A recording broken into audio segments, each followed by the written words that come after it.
You're listening to an Airwave Media Podcast. Grown-ups, if there's a child in your life who is interested in, curious about, or fascinated by people and places from history, then my podcast, The Past and the Curious, might just be a hit in your home. From the invention of microscopes to world-traveling dogs to fashions of the 1890s, gold rush ghost towns, and audiences going wild for walking competitions, we've got a little bit of it all. Hosted by children's author and museum educator Mick Sullivan, that's me, the show is fun, funny, engaging, honest, and beloved by kids and parents alike. Find The Past and the Curious at all the usual podcast places. This episode is brought to you by our Patreon members. Thank you so much. And if you're not a member, consider joining. Members get extra episodes just for Patreon subscribers, and all our episodes ad-free. Membership starts at just $2 a month. Go to patreon.com/ancienthistoryfangirl for more info.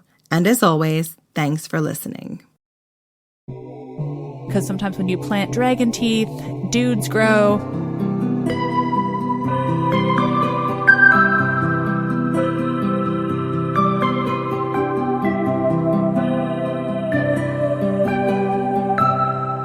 I'm Jenny Williamson. And I'm Jen McMenemy. And this is Ancient History Fangirl. We have a very special guest joining us this week. Please use the word bloody in your description.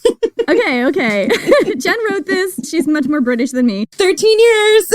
We are so excited to have the bloody, brilliant Liv Albert, host of Let's Talk About... Wait, hold up, I have to do the song. Let's Talk About Myths, baby, here with us on the podcast. So... come and join us for a conversation about Dionysus, mythology, ancient Greek theater, and a whole fuck ton more. So, hi, Liv. Hi. Can I just appreciate how much you added fuck ton into this? That's right. Yeah, there was a time, we tell all the guests this when we were first launching this podcast, where I was like, maybe we could go for like educational funding and do some stuff with colleges or high schools. And Jenny's like, oh, fuck no. And then we got to, I think, our first Ancient Vampires episode where we talked about them being the suck and fuck vampires. And I was like, well, that's the seal. And that was you, Jen. I will point, I wasn't the one who cracked first. It was you. I cannot fucking imagine. My favorite is we still get, like, I think a 6th grade Latin class that tweets us. The teacher tweets us all the time about what a good resource we are. And we're like, oh boy, you are either very cool or very misguided. I have a lot of children that listen to me and I hear about it a lot. And I'm like, I mean, I guess I respect your parents for teaching you this stuff early on, but it still seems a little bit much. Not going to dial it back, though. No. Just as we settle into it, it's just going to get worse. So, Liv, can you tell us a little bit about your podcast and what made you decide to get into podcasting?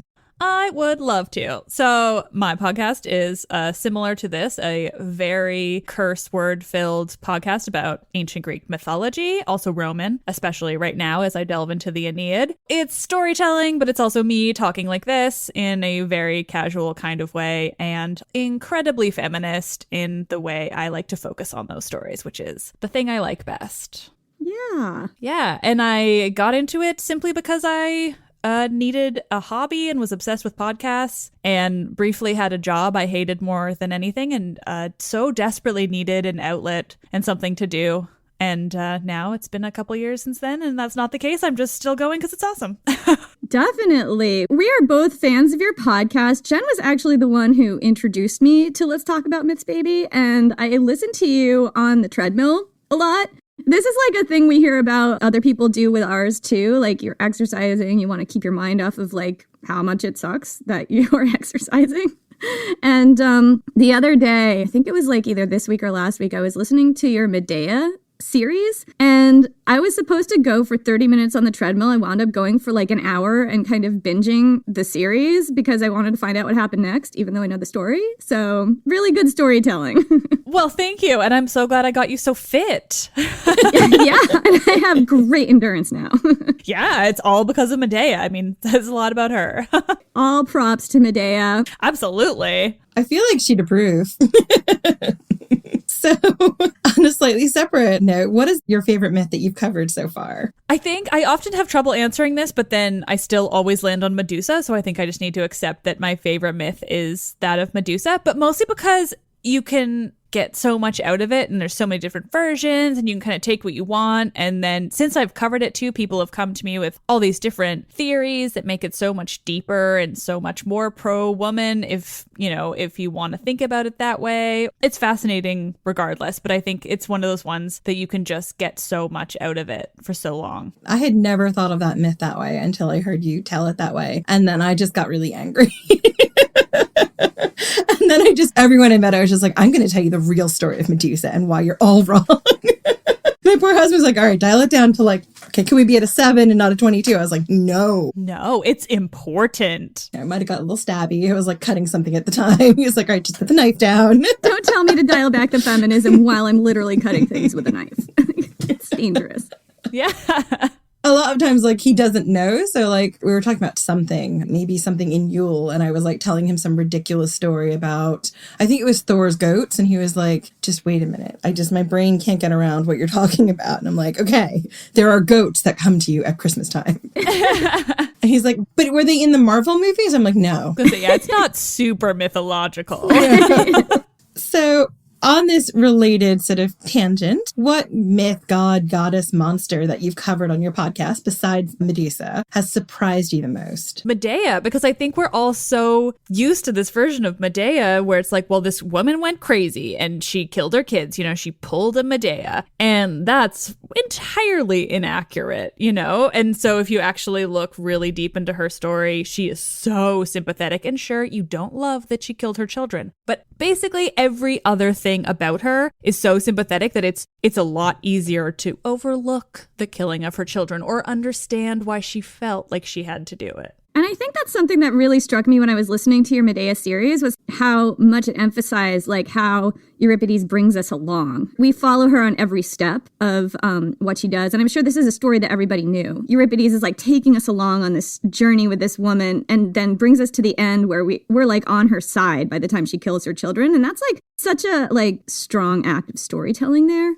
But that's a Euripides thing too, right? Like, it's not a story that people knew like that. Like, Euripides was actually doing something incredibly different, and he shocked people with that telling. So it wasn't necessarily that people knew the story of Medea, but they didn't see her as sympathetic either. And then Euripides comes in with like, hey, like, let's look at why she did this. Like, let's really dive into her as a person and where she's been and what she's seen and how she got to this point. And so I think it's really Euripides that made her even remotely sympathetic, but he's a person on himself. Like, he's completely different from everybody else of his time. He totally is. Yeah, he's just completely fascinating. And he lost for that play, right? Like, it wasn't like it was particularly well received. He didn't win the competition that he was in. I don't think he was particularly well respected in his time. A little bit more so after his death. People knew who he was, but he wasn't what he is now. Well, yeah, because he literally went into the competition and was like, I am going to turn your myths on their head. My first introduction was the Trojan women, which when you think about how subversive that is, you've got all the great heroes of the Trojan War who are now dividing up the women who are spoils. Most of the play is told from like the point of view of Hecuba and Andromache and a little bit from Cassandra, but most of it is about these women who have been left behind in this chorus of women and what happens after war. And when you see these men coming through, they are not brave Agamemnon or Odysseus or anything else. They are like foreigners who are just peeling women off and taking them away. And you get to the climax of the play, which I've talked about many times, which is the murdering of an infant. And you're just like, oh, that is what happens in war. My husband probably did this. You have to think about the audience who's watching this in a huge open air theater for the Great Dionysia, which is their big play festival to honor the god Dionysus. And you must have just been looking at the people around you and been like, I don't know how to feel about any of you.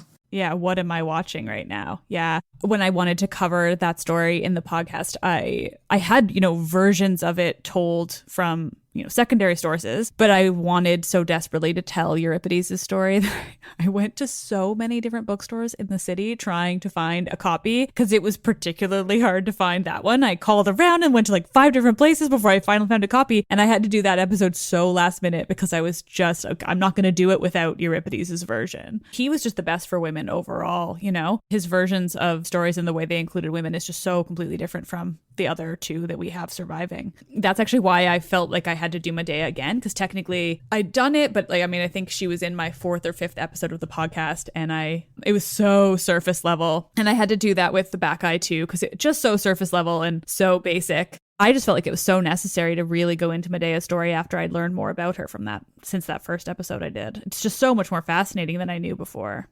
I think listening to your episode on Medea, like it had been so long since I had, I think I might have read that play in college ages and ages ago, but like just how subversive the playwright was for his time, because we've been so immersed in how incredibly patriarchal this society is and just how crushingly sexist it was. And the idea that women have a side to their story that might drive them to do these things because this is the way the society is, like that is a subversive message in this time period. Yeah. You were talking about your Medusa episode back a couple minutes ago too, and I was thinking about that. That was another one that I was listening to on the treadmill. And I think that what makes the way you tell these stories so powerful to me is how unapologetically and unabashedly you refuse to sugarcoat the shit that went down, especially when you listen to the Medusa episode and how you're like, nope, this was rape and this is what happened. And I don't think that I had really understood the story in that way either, except when Jen told me about it. And then I had to listen to the episode. And I was like, wait, is that how Medusa went? I remember she had snakes and then someone killed her.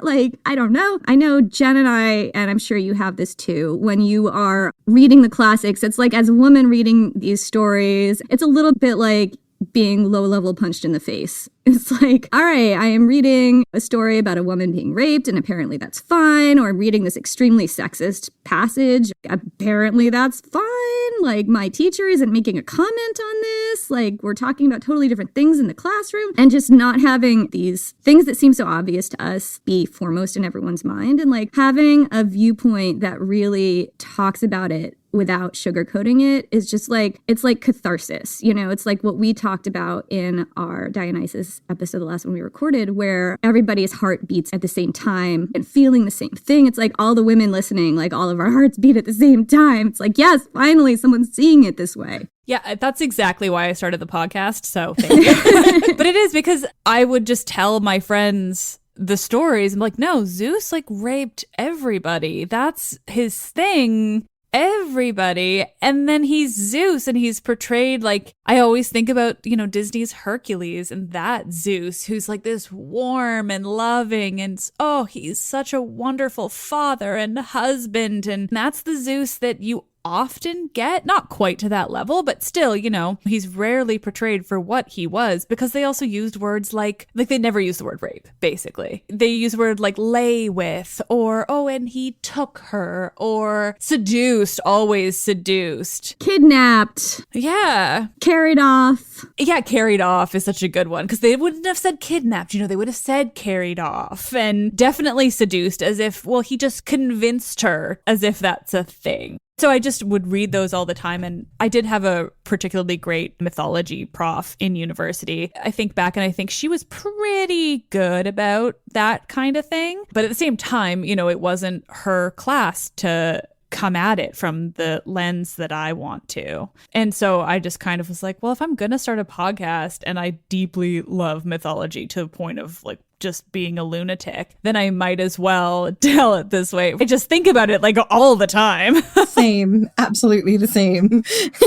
When we started this podcast, we were very drawn down the middle because Jenny's we were ancient history. And I was like, and mythology. She's like, no, you have to actually get the history behind the mythology. I was like, but do I? Every once in a while, I'll add history into mine. But yeah, you do need context. I tend to go through and do all of the context stuff, but not all of it. She does. Sometimes she'll do the archaeology. I'll write an entire episode and she'll be like, but what actually happened in the archaeology? I was like, I'm not invested in that. I'll be like, hold my beer. I'm going to figure it out. Yeah. But no, I think it's cool because I think it brings two different lenses and two different ways of looking at it. And Jen and I are so different a lot of the time, which I think just makes the podcast stronger. Yeah. The other thing I was going to say is we found the same thing in ancient history. So our first season, we realized after we recorded it was quite the sausage fest. It was a lot of dudes doing dudely things from dudely scholars. What we realized in our second and third season was that it was really difficult to tell some of the stories where you don't see a lot about women, you don't see a lot about people of color, you don't see a lot about the LGBT community. And so what we did going forward was we really tried, even when we're covering stories of people like Julius Caesar, to bring out the other voices who are there and really make it a stronger story that way. I remember when we were recording the Ancient World Stark family, I wrote the entire second episode and I was like, oh yeah, this is like a family drama. It's all about kids. And Jenny's like, no, you just wrote another Caligula episode. You actually have to go back and rewrite it. I was incredibly lucky that there was a new book by Emma Salvin that had just come out that gave me everything I needed to actually center the book around the sisters and particularly Agrippina. But I hadn't even realized doing my research that I had just completely kind of put these women on the side of history because they weren't covered in the mainstream sources. And in the primary sources, they're footnotes. And in those footnotes, you find things like, oh, she was very mannish or very lewd or loud or whatever. And you have to break down what they're trying to say, which is like, oh, you mean she actually took agency in her life and wasn't just going to let you do what you wanted to do to her. Yeah, you have to interpret it as a woman reading it and being like, so this is what you think, but what is the likelihood of that being true? And what would I, in that position as a woman, actually be thinking? And so probably that's it. So everybody is clamoring for more Dionysus, and if you're not, you're in the wrong place. And our new season is going to be all about people who rebelled against Rome. If you haven't caught that theme yet, I'm spoiling it for you. We're staying mostly in the Servile Wars, all three of them, the third one being the infamous one led by some guy named Spartacus. Never heard of him before. Really, the person you haven't heard of in that story is a woman called the Thracian Lady, who is completely erased from history, but she was a priestess of Dionysus. So many of the people who rebelled against the Roman Empire took Dionysus as their patron god. So we wanted to talk to you about what made Dionysus such a revolutionary god. So Liv, why don't you tell us a little bit about what you found out in Dionysus that is different from the other Greek gods and goddesses? God, I think everything. He's the only god in the Olympian pantheon who has a mortal mother, which is kind of cool, except for the times when people say that he was born of Zeus without Semele, which is awful and stupid. That's the Orphics. I briefly tried to touch on them, but didn't have enough info to dig in more, so I'd love to hear more eventually. Those are the less women-centric Dionysian discipline, I suppose you could call it. Part 2 is all about it, where I get really ranty and I'm like, man, I wish they'd torn Orpheus apart sooner. All right. The judgy head of Orpheus there to criticize your life choices, even though he's been decapitated. Because that myth involves the myth wherein Dionysus doesn't have a mortal mother. His mother is sometimes Persephone, who's also his half-sister or full sister, and then his dad is his granddad and his dad. I already want to cry. There's even just the interpretation that because Zeus, when he killed Semele, sewed Dionysus into his leg, that constitutes he was his mother and father. That's the one that makes me what? That she was there in the first place. You just killed her. He just gave her an impromptu C-section with his bare hands. And Jenny found an excellent Google rabbit hole about how thigh might just be a euphemism for testicle. So actually, he was in Zeus's ballsack. Ballsack baby Dionysus. Lovely. Just tucked him right up in there. One of those things where you're just you have to think, poor Hera, this is just constant for her. Oh my God, that woman just goes through a lot. She's particularly mean, but also ooh. She has a great reason to be as mean as she is. She does not come from nowhere. I mean, she does kind of go after Zeus's victims more than Zeus, but yeah, no, she's wrong, but her anger comes from somewhere. She's just wrong in the way she handles it every time. Also, patriarchy, women are not allowed to go against their husbands. Also, Zeus was a god, I guess. There's that. Yeah, and the men wrote the stories, which is my through line through my whole podcast. Yeah, oh, look, stories that men wrote. But also, Zeus went after the guys, too. Zeus didn't turn away a pretty one ever. If it was a pretty sheep, he'd be like, hello. Well, yeah. Swans. He likes a swan. Loves a good cow. Anyway, we were talking about how Dionysus is very different from the other gods.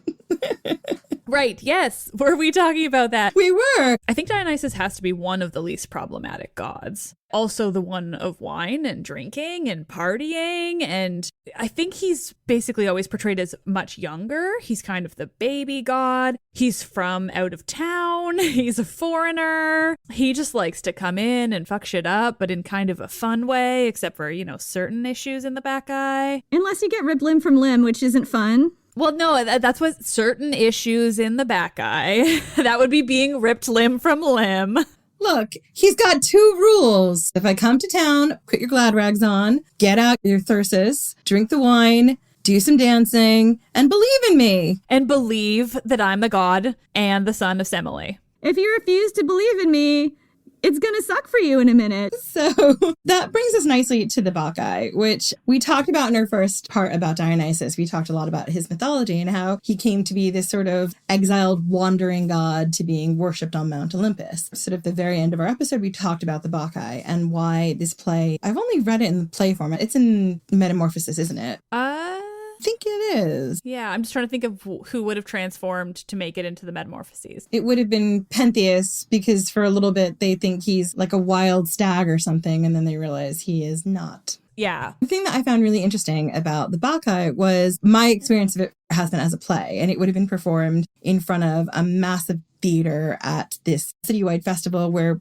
men and women would be in the audience. And it's so subversive in what you're seeing. And one of the things that to me really stuck out was how the Bacchae is kind of what everyone in ancient patriarchal Greece was afraid women were getting up to when they snuck off into the woods. That's the best interpretation, right? It's like, well, when women aren't here, they're in the woods, getting drunk together, just going insane. There's animals involved and having sex with who knows whom. All the orgies.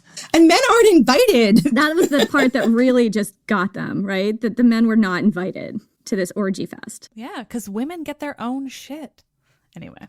Right. Well, just the idea that women don't need men to like hunt down animals and have sex. Listening to your episode on the Bacchae and also doing Jen's episodes on the Bacchae and thinking like, this is so othering of women. It's like all women have to be kept on this very tight leash because we've all got this like insanity underneath. Yeah, I think it's kind of both in that, right? Where it does kind of suggest that women can be something on their own and have this kind of agency and individuality. But then at the same time, yeah, it's making them very different, very separate. All women are about 2 amphores away from being totally wild. And they're sitting right next to you and they've had wine this morning. Because that's what they need to get through their day with you. Yeah, it's men keeping them civilized. It must have been like when Euripides was on the bill, they must have been like, oh, fuck, we're all going to feel bad about ourselves. Yeah. Yeah, Euripides must have been like, fuck it, I'm not going to win anyway. I might as well just piss people off. How many did he win? In terms of those plays, Euripides won only 4 plus 1, and I think the potential plus 1 is, I think he won posthumously. Whereas Sophocles won 24 and Aeschylus won 13. Yeah, Euripides must have been like, fuck it, I'm not going to win anyway. I might as well just piss people off.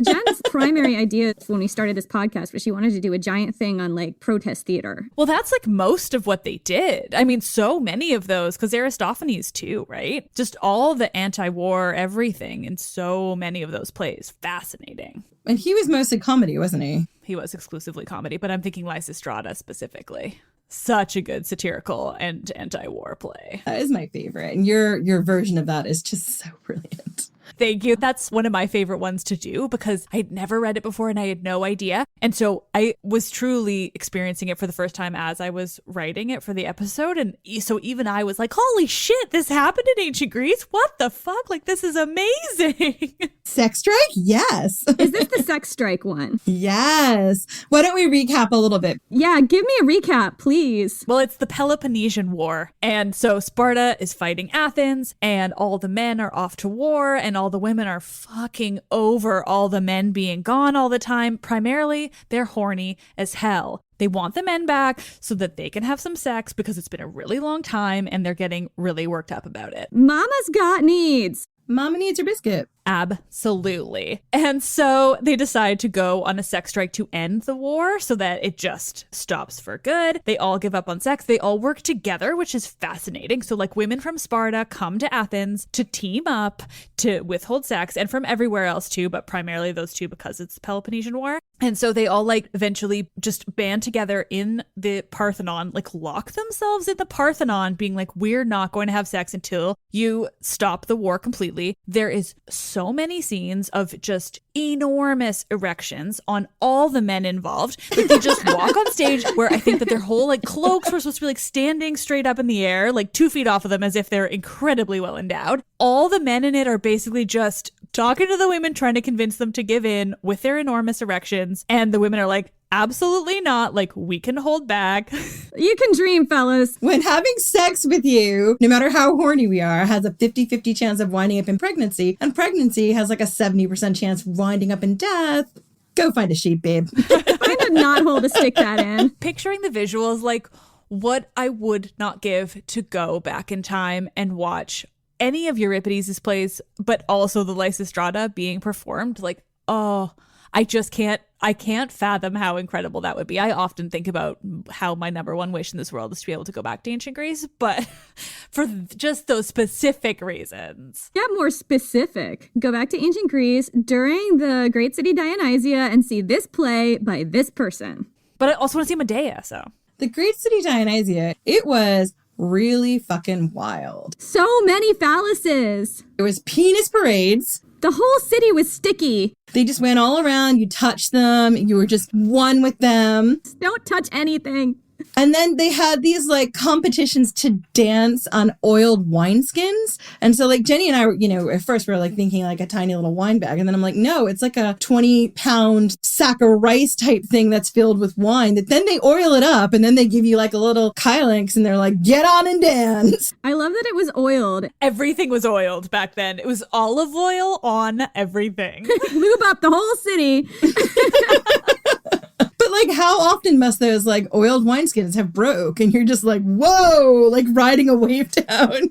You're just covered in just purple. Yeah, like that was kind of the point, right? Like that game. We talked about a bunch of like drinking games that were performed and like they were kind of an excuse to just fling wine around. Jen got really stressed out about who's going to clean all this up.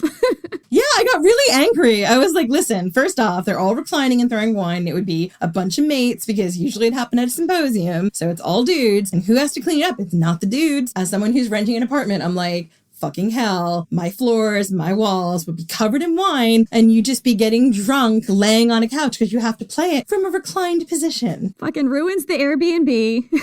How about we move on to how revolutionary Dionysus was and why he was such a revolutionary god? So Liv, what are your thoughts on why Dionysus appealed to people of all classes, especially women? Well, I mean, I think he just invoked like a freedom in everybody, right? It was kind of like through Dionysus, you can just sort of be whatever you want and be crazy, and this god is not going to come down and rape you at any moment. That's actually a really important thing. And I feel like that you mentioned it when you were saying like the differences between Dionysus and the other gods. Not rapey, kind of a big one. No, he's not really problematic. He also didn't really have that many relationships with women or men. He just kind of, I think he had like a couple of each. Ariadne, was she like not his consort? Yeah, Ariadne was the big one. I have a series we're going to do called Theseus was a chode bag. My like third episode is like Theseus, awful guy, ruiner of women. Every time you think he can't get any worse, he's like, let me kidnap young Helen of Troy at like 6 years old.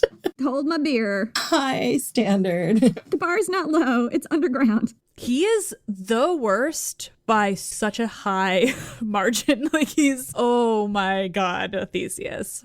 Did a woman save you from a minotaur? Did she help you exclusively and all in return for just taking her away from her home? And so you did, but then you just abandoned her on an island where, thank God, Dionysus showed up afterwards. But although alone on an island better than being with Theseus, changed my mind. Theseus had a dream that Ariadne had to stay on the island, or Theseus's ship was washed out to sea and Ariadne was really sick because she was pregnant, so he put her on shore and then just couldn't get back. Fuck you, Theseus. Then he married his sister. It reminds me of Julius Caesar being like, oh, the currents, I couldn't leave Egypt. And he was with, Cleopatra for 9 months. I couldn't leave Egypt. Oh no. That pleasure palace that we lived in had a few places I hadn't banged in yet. It takes a long time to bang in all of the guest rooms in the pleasure palace. I mean, there's so many. Okay, so we were talking about Dionysus. That's the point of this episode. Let's get back to Dionysus. Because Julius Caesar is not appearing in this episode. He's not invited. Dionysus was revolutionary because he appealed to the people.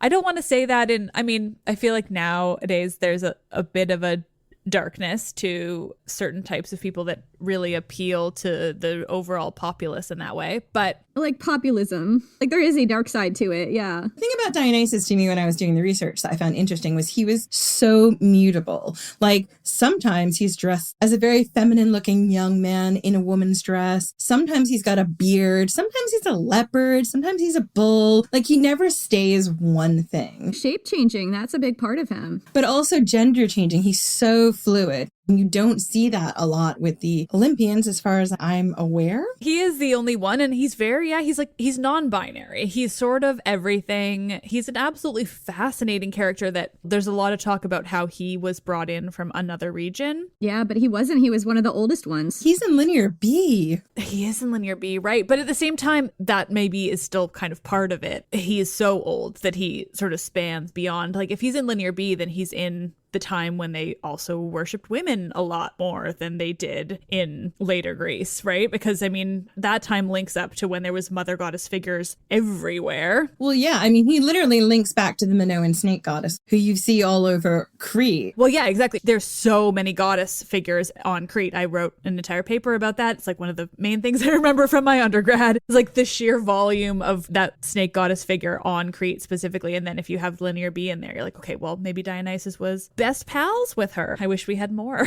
Or maybe he was her, or maybe she was his high priestess. At the Palace of Knossos, there is the snake goddess woman and the Lady of the Labyrinth, who may or may not be Ariadne. This is tinfoil hat here, but the thing we know about the connection to Dionysus is there is an area where the Pentheus would come through, and Pentheus, we know from the Bacchae, is a huge part in that mythology, but what it means is the sufferer. And so they were coming before the god to be purified. It might have also been a term for Dionysus originally before he became Dionysus. We don't know like everything about it, but we do know archaeologically that there is evidence that he was potentially worshipped there. That's fascinating. Just from a purely nerd point of view, thank you.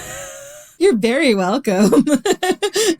I took like a Bronze Age archaeology course in university, and that was one of my favorite things, but I've only done my BA, so it's all pretty limited, but that's, like I said, one of the most memorable ones I took. It's just utterly fascinating stuff to go that far back. A lot of it, like, we have to look at, and like, how much of it do we know? Like, we have bits and pieces. I did a whole thing about the worship of Dionysus, and so much of it is so different from like our modern religions, where we have a codified book of morality that's written down, but the ancient Greeks and the ancient Romans didn't have that. What we get that is sort of our insight into them is their mythology, it's their poetry, it's their archaeology, it's, you know, their burial rites. That's all we really have. And we have to piece that together to sort of figure out how they lived. And sometimes I think we do it really well. And other times I think we're just like, well, maybe it was this. So many of these rituals were secret, like top secret. They wouldn't have written them down for that reason.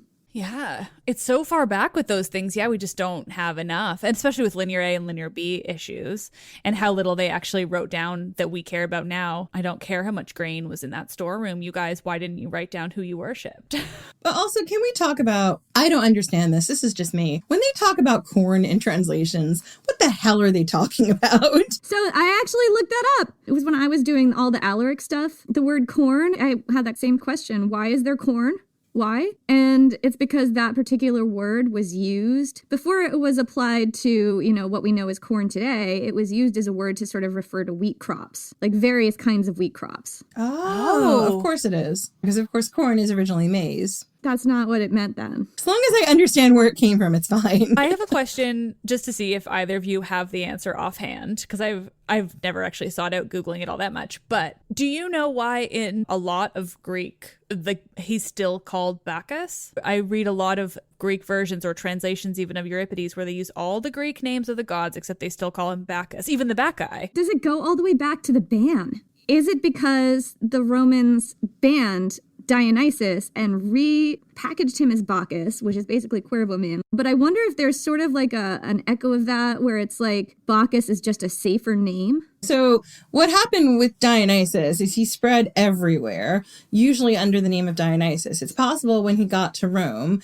because he came to the southern boot of Italy first, because that is the Mediterranean wine trade routes, that they started calling him Bacchus. And when he was Bacchus for a while, he also might have still been worshipped as Dionysus. When they sanitized the Bacchic religion and changed it to the Liber Pater, what happened was the Bacchanals were these massive gatherings, first of women. They happened for, I think, 3 days every year. Women would just sneak out of their entire lives, walk away from them, and just chill and hang out and get drunk and party and orgy, and no men were invited. And then this woman, Cocula Ania, became the high priestess of Dionysus, and she said, I have a radical idea. Let's just have a bacchanal 5 days out of the month. Let's have it at night. Let's let all the women in, but as far as men go, if you haven't been initiated into the cult by the age of 18, you're shit out of luck. We'll take the young hot ones and nobody else. The old white men senators were not invited to join.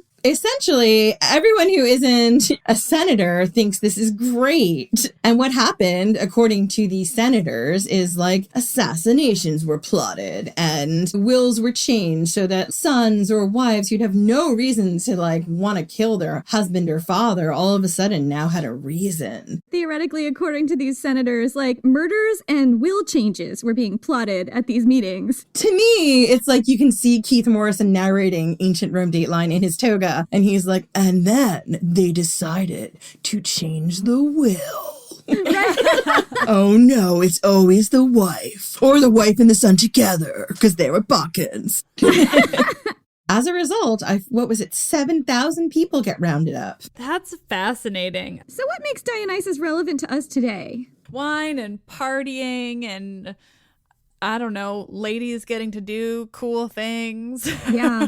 And like throwing off this certain yoke, you know, I think that one of the things that really impressed me so much about Dionysus and what scared people about Dionysus, and this also crops up in the worship of Atargatis, the mermaid goddess who was worshipped by the leader of the first Servile War, which we're going to cover in the next episode after this drops. One thing about her worshippers is that they're depicted as very femme. Sometimes they self-castrate. And this like a theme that appears to go along with these revolutions is gender fluidity. Individual men refusing to be part of the gender binary appeared to strike at the heart of the patriarchy in a way that made the established ruling class very uncomfortable and upset. You see that going on now. Yeah. I think the thing about Dionysus is he was so subversive because the people who chose to follow him were like women who just left their ordinary lives, and then people who were non-binary. Dionysus was kind of the god of underdogs. Like, he himself was an underdog. It was very unlikely he was going to become a god. We talked about why that is, because number one, like, the minute Hera starts admitting that Zeus's sort of demigod children can become Olympians, oh my god.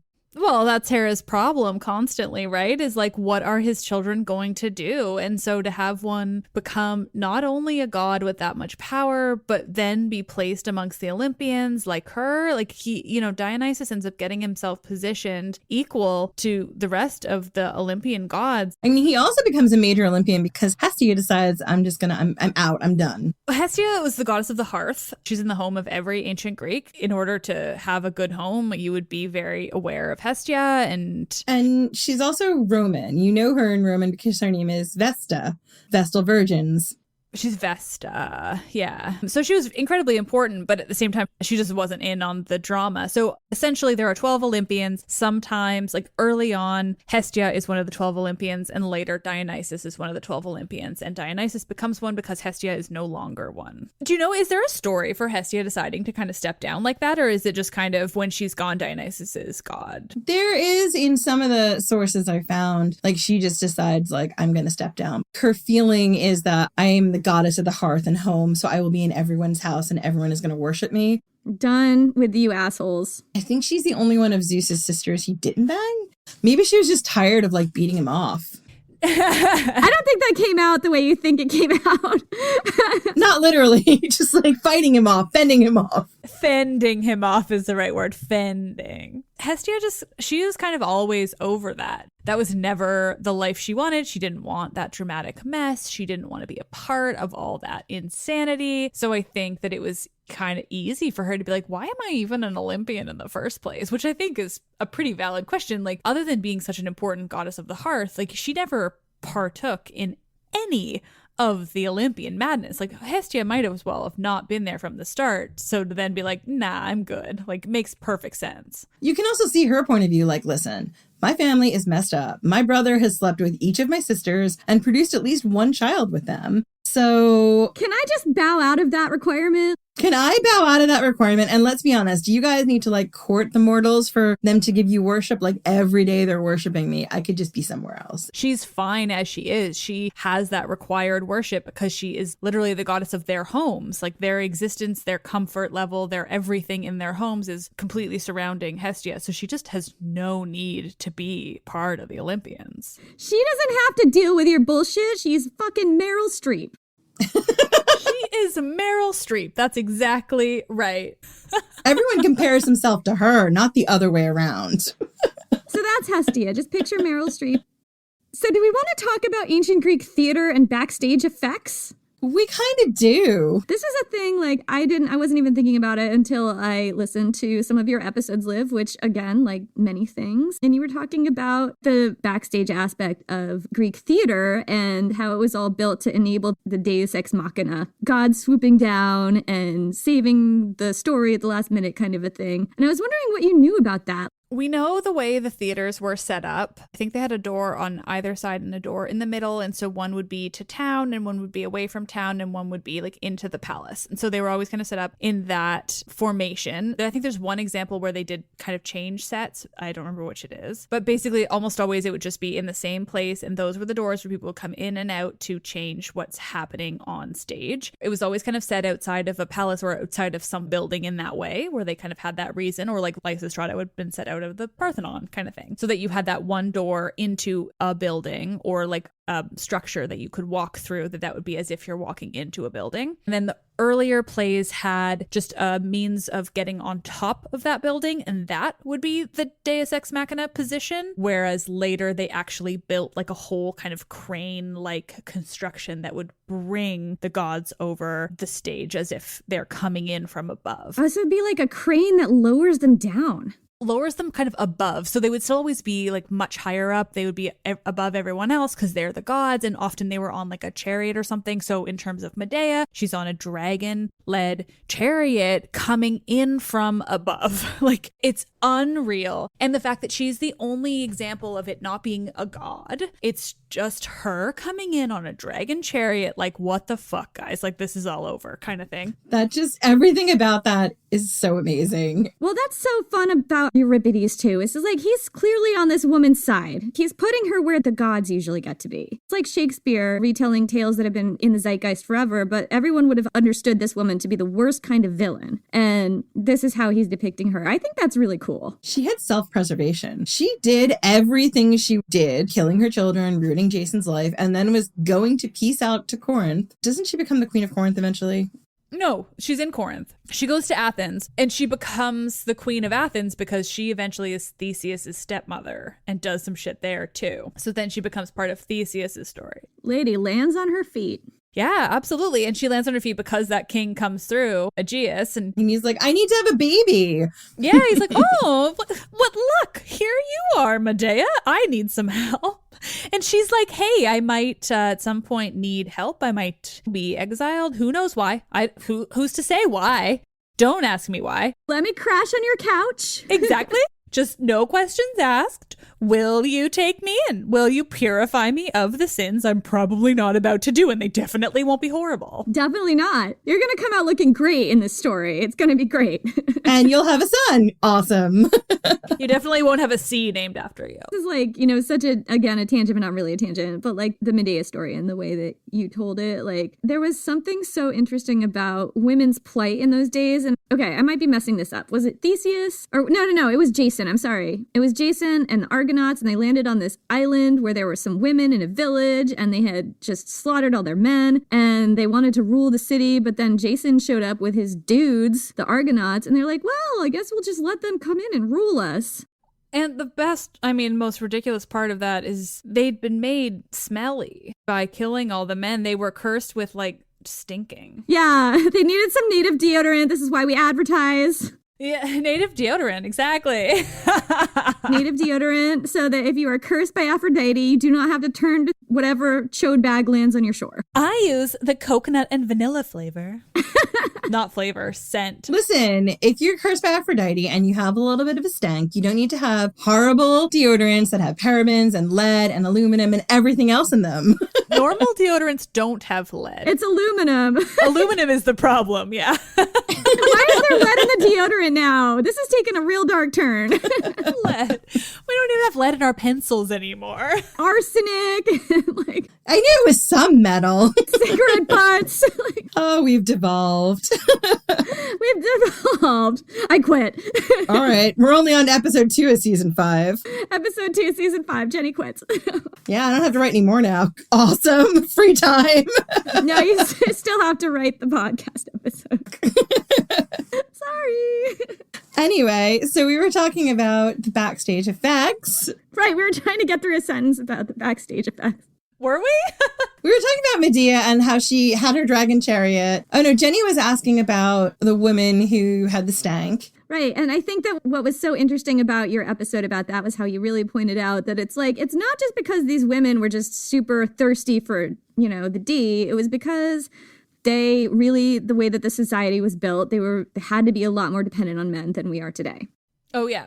Lemnian women. Correct me if I'm wrong. I also thought what they realized is eventually if they don't have more people, then their society will die out and they won't be able to live on their own. So actually what they really needed from these guys is just a couple babies. Right. Could they not just be sperm donors and then piece the fuck out? That's my question. They needed sperm.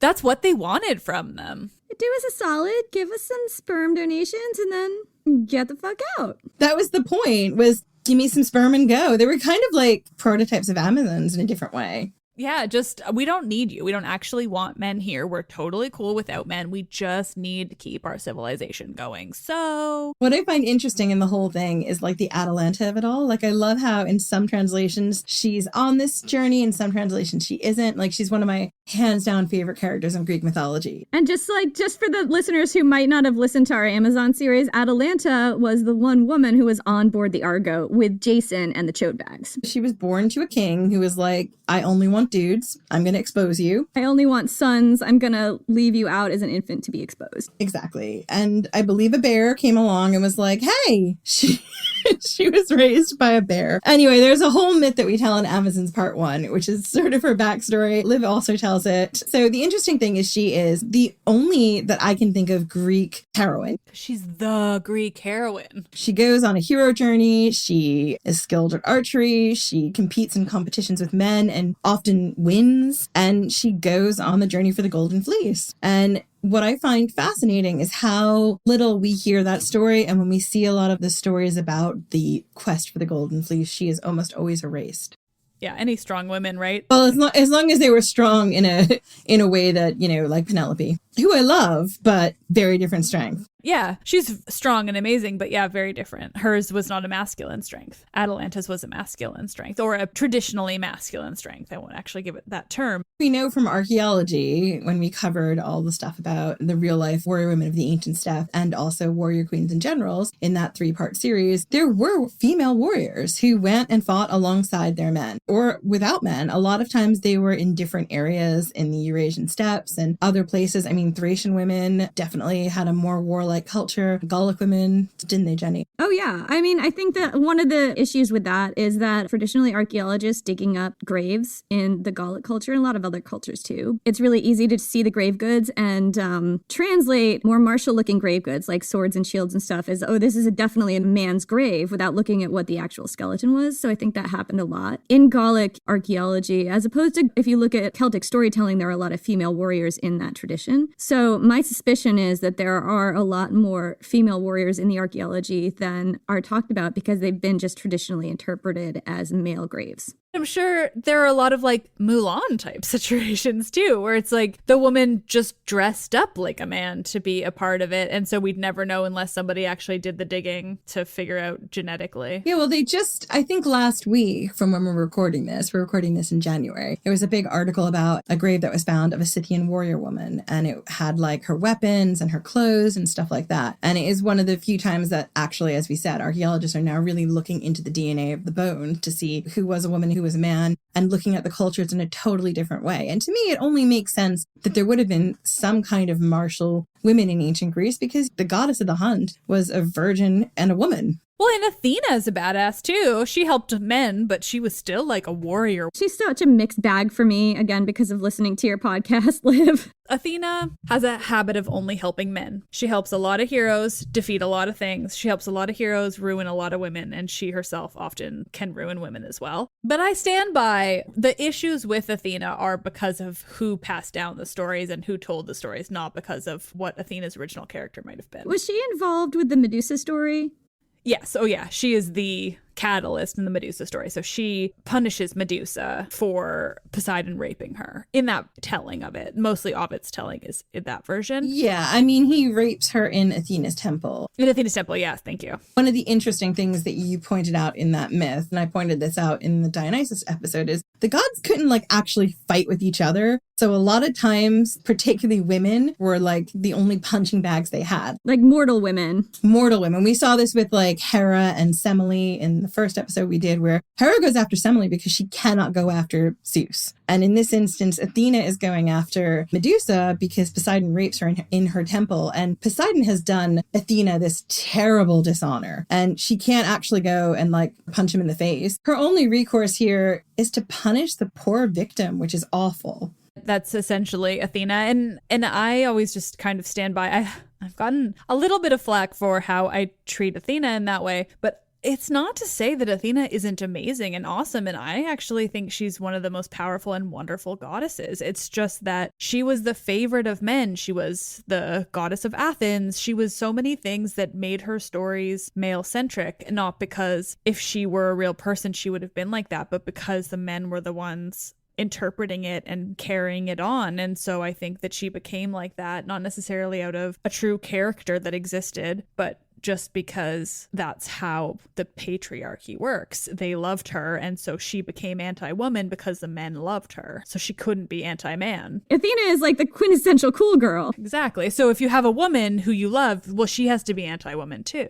What's fascinating to me is both Athena and Artemis, who tend to have like more masculine, in air quotes, attributes to them, being goddesses of war or hunt, are both virginal goddesses. So it's kind of like you have no chance of ever sleeping with this woman. So she can totally be your friend and be on your side. Whereas you look at people like Persephone, who is the queen of the underworld, and she's always depicted as this beautiful maiden, but her husband is real scary. So, maybe stay away from her. And then most of the other goddesses who aren't muses tend to be quite matronly, like Demeter and Hera. Well, not Aphrodite, but Aphrodite's a whole other story. Yeah, Aphrodite's outside your paradigm here. Aphrodite's got her own thing going on. She's like the one allowed to be sexual in a way that she has agency over it. I live for Aphrodite. She's got a completely different type of power, which is really fascinating. And it talks a lot about sort of what their culture saw as being female power. Like you've got your virginal goddesses who are also able to be good at strategy. And then you've got your sort of beautiful goddesses who are very good at being able to seduce you and get you to like part with whatever else that you don't want to give away because they are so seductive. And then you've got your matron goddesses who are just like kind of sometimes angry moms. So did we cover everything we wanted to cover about ancient Greek theater and staging? Yeah, we're just on such a tangent. I know. I just could keep talking forever. I know. So Liv, what myth are you most looking forward to covering? At this point, it's hard, actually. Like, I'm still working on which ones have enough content for me to cover. There's so many gods and goddesses that people suggest to me, but there are so few actual stories to do with them, and I can't have an episode where I just say this person is the god of this, as much as people want an episode on that person, but so often that's the case. So I need to get more sources, honestly, so I can keep finding a lot more. I've just started the Aeneid, so that's going to be really interesting, and then I can kind of delve a little deeper into Rome, which is going to be kind of fascinating. And then there's little things, but unfortunately, yeah, I need to get onto more sources so that I can find a little bit more to get into. So the Aeneid's coming up, though. That's the next big thing for you. Yeah, absolutely. So the Aeneid starting right now. I'm about to release an episode. I recorded half of it before I started with you guys this morning so that I could be a little lazy this afternoon. I'm excited. You were like productive today. I've had 4 days off and every one of them has been, okay, how many different things can I get done in these days? And I just truly want to be lazy. I know, I feel ya. So Aeneas is going to be really fascinating and all the kind of things that come with that. I'm not as familiar with the story as I have been with the other ones, so it's going to be a little interesting for me as well as everybody else. Give us a thumbnail of who Aeneas was. Well, Aeneas was a prince of Troy. He's a son of Aphrodite and Anchises, and he's one of the few famous-esque kind of survivors of the Trojan War. So obviously all the big names died in Troy, or on the Trojan side at least, but Aeneas survives. And he sort of leaves his completely decimated, destroyed city of Troy to found a new semi-Trojan civilization in Latium, which will go on to become Rome. So essentially, Aeneas is the founder of Rome, and the Aeneid is the very propaganda-filled story of the founding of Rome, written by Virgil during Augustus when they wanted to make clear that Rome was the best place in the world.